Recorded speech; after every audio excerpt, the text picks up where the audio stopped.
बिस्मिल्लाहिर्रहमानिर्रहीम।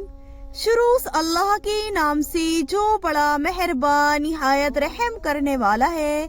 तमाम तारीफें उस अल्लाह के लिए हैं जो नेक लोगों का वली है और वो यकता है, तमाम मखलूकात का माबूद बरहक है। और मैं गवाही देती हूँ हमारे आका मोहम्मद मुस्तफ़ा सल्लल्लाहु अलैहि वसल्लम अल्लाह के बंदे और उसके रसूल हैं।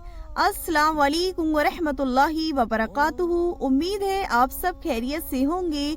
अल्लाह तबारक व तआला की बारगाह में दुआ है अल्लाह आपको और भी खुश रखे, दीन और दुनिया की दौलत से मालो माल फरमाए, दोनों जहां की खुशियां नसीब फरमाए, आमीन या रब्बल आलमीन। आज की इस वीडियो में हम आपको एक ऐसा खास वजीफा बताने जा रहे हैं जो अल्लाह तबारक व तआला ने एक सूरत में 31 जगह उसका जिक्र फरमाया है। और अल्लाह ने कहा है कि तुम किस किस चीजों से मुझे इनकार करोगे, तुम कौन कौन सी नेमतों से मुझे ठुकराओगे। अल्लाह तबारक व तआला ने एक ऐसी सूरत में नाजिल करी है जिसके पढ़ने को अल्लाह तबारक व तआला ने खुद जन्नत में इकरार फरमाया है। वो कौन सी खास वजीफा और कौन सी खास सूरत है आपको इस वीडियो में मालूम हो जाएगा, तो वीडियो को पूरा देखना, स्किप नहीं करना। अगर आप स्किप करके देखोगे तो आपको मालूम नहीं होएगा कि आपने वजीफा क्या सुना है और कैसे सुना है। फिर आप जब पूरा नहीं सुनेंगे तो फिर आपको सही तरीके से मालूम नहीं होगा। फिर आप जैसे मर्जी चाहे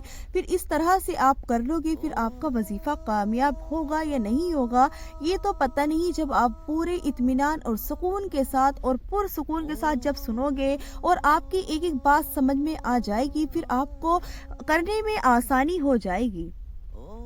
ये कि ऐसी सूरत है सूरे रहमान में अल्लाह तबारक व तआला ने फरमाया है फबी अय्यि आलाहि रब्बिकुमा तुकज़्ज़िबान। तुम अपने रब की कौन कौन सी नेमतों से ठुकराओगे, कौन कौन सी नेमतों को तुम ठुकराओगे। अल्लाह तबारक व तआला ने इस दुनिया में जो पूरी कायनात का खालिक है, जमीन और आसमान को बनाया है, हर चीज को पैदा किया है, तुम्हारे लिए सब कुछ तैयार कर दिया है, तुम्हें ऐसी ऐसी चीजों से नवाजा है जो तुम ठुकराते हो।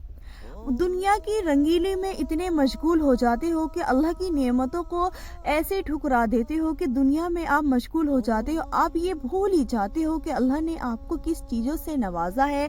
जो कुछ भी है ये अल्लाह की दी हुई नेमत है। और जब हमें कोई नेमत मिलती है उस पर हम अगर अल्लाह का शुक्रिया अदा करते हैं तो अल्लाह बेहद खुश होता है। अगर नाशुक्री करते हैं तो अल्लाह को बहुत गुस्सा आता है। अल्लाह ने हमें 2 पैर दिए हैं जिससे हम चल सकते हैं, 2 आंखें दी हैं जिससे हम देख सकते हैं। जिनके पास नहीं होता उनसे इनकी कदर पूछा करे कि इनकी कदर क्या होती है। अल्लाह ने सब कुछ हमें दिया है तो अल्लाह का शुक्रिया अदा किया करे। अल्लाह ने आपको इतना अच्छा कारोबार दिया है, आपको अल्लाह ने इतना बेहद खूबसूरत बनाया है, अल्लाह ने आपको तंदुरुस्ती दी है, तो आप अल्लाह की नेक चीज़ों में उसको इस्तेमाल करा करे, ऐसी चीज़ों में नहीं जिससे अल्लाह को गुस्सा आए। अल्लाह की इबादत करे। अल्लाह ने आपको तंदुरुस्ती दी है तो अल्लाह की इबादत करे।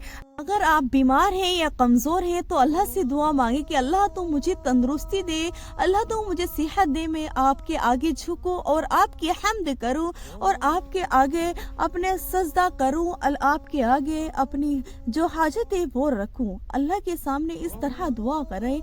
अगर आपने जो आपको नहीं मिलता है वो भी मिल जाएगा। तो इस आयत का वजीफा आपको किस तरह करना है सब बताऊंगी। पहले आपने इसके हवाले से एक वाकया भी सुन लेना। सबसे पहली बात तो ये है जब सब जन्नत में दाखिल हो जाएंगे, हर मोमिन जन्नत में चला जाएगा, अल्लाह तबारक व तआला का एक मर्तबा दीदार होगा। आप सभी को मालूम है अल्लाह तबारक व तआला का दीदार होगा। तो जब वहाँ पर दीदार होगा जन्नत में तो अल्लाह तबारक व तआला सूरे रहमान को पढ़ेंगे। सुबहान अल्लाह। आपको भी मुझे भी अल्लाह तबारक व तआला का दीदार नसीब फरमाए, आमीन या रब्बल आलमीन। तो आपने इस सूरत को जब अल्लाह तबारक व तआला ने खुद जन्नत में पढ़ेंगे तो इसकी अल्लाह ने इस सूरत में बहुत सारी नेमतें रखी है, मगर 31 जगह फरमाया है फबी अय्यि आलाहि रब्बिकुमा तुकज़्ज़िबान। तुम अपने रब की कौन कौन सी नेमतों को ठुकराओगे। एक बहन का वाकया आता है कि मैं बहुत परेशान थी, बेहद परेशान थी। मेरी 3 बच्चियां थी, उनके रिश्ते नहीं हो रहे थे। अगर कोई रिश्ता आता तो मुनासिब नहीं आता, जो रिश्ता मुनासिब आता वो हमें ना पसंद करके चला जाता। بہت پریشان ہوئے۔ ایک مرتبہ میری بہن ہے جو میری کزن ہے، ان کا فون آیا اور کہنے لگی اتنی پریشان کیوں ہو۔ میں نے اپنی پریشانی کا تمام حل ان کو بتایا کہ میں اس طریقے سے پریشان ہوں، تو انہوں نے کہا کہ میں آپ کو ایک وظیفہ بتاتی ہوں، وہ آپ نے کرنا ہے، پھر آپ کی پریشانی دور ہو جائے گی۔ تو وہ بہن کہتی ہے کہ میری بہن نے جو مجھے وظیفہ بتایا تو میں نے وہ کرنا شروع کر دیا۔ اللہ کے فضل و کرم سے میری بیٹیوں کے رشتے بھی ہو گئے، اور جیسی میں چاہتی تھی ویسے میری بیٹیوں کے رشتے بھی ہو گئے، اور مجھے اللہ نے بہت ساری چیزوں سے بھی نوازا ہے۔ جب مجھ پہ کوئی پریشانی آتی ہے تو میں یہی وظیفہ کرتی ہوں۔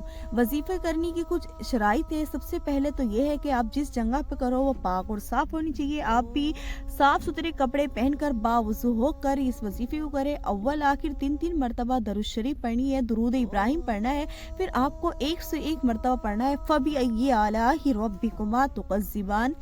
آپ نے صبح شام اس وظیفے کو کرنا ہے، فجر کی نماز کے بعد اور عشاء کی نماز کے بعد آپ نے اس وظیفے کو کرنا ہے۔ انشاءاللہ آپ نے جب تک کرنا ہے جب تک کہ آپ کا مقصد پورا نہیں ہو جاتا۔ آپ کا مقصد جلدی پورا ہو جائے گا اگر اللہ کی ذات پہ بھروسہ اور کامل یقین کے ساتھ کرے تو انشاءاللہ آپ کا یہ جلدی وظیفہ کامیاب ہو جائے گا۔ اللہ تبارک و تعالیٰ کی بارگاہ میں دعا ہے کہ اللہ تبارک و تعالیٰ ہمیں کہنے سننے سے زیادہ عمل کرنے کی توفیق عطا فرمائے۔